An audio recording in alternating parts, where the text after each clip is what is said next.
శ్రీశైలం ప్రాజెక్టులోకి ఆల్మట్టి, జురాల, సుంకేశ్వర బ్యారేజ్ల నుండి భారీగా వరద నీరు వచ్చి చేరుతుంది.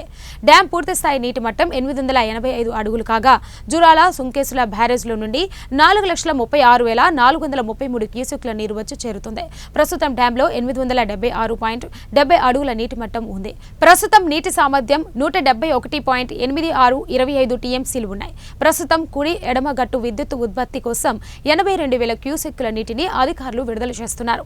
శ్రీశైలం ప్రాజెక్టులోకి భారీగా వరద నీరు వచ్చి చేరుతుండటంతో సాయంత్రం 4 గంటలకు గేట్లు తెరిచేందుకు అధికారులు సన్నాహాలు చేస్తున్నారు. మొదట 30వ తేదీ గేట్లు తెరవాలని నిర్ణయించిన డ్యాంలోకి వరద ప్రభావం పెరుగుతుండటంతో ఈ రోజే తెరిచేందుకు కసరత్తు చేస్తున్నారు.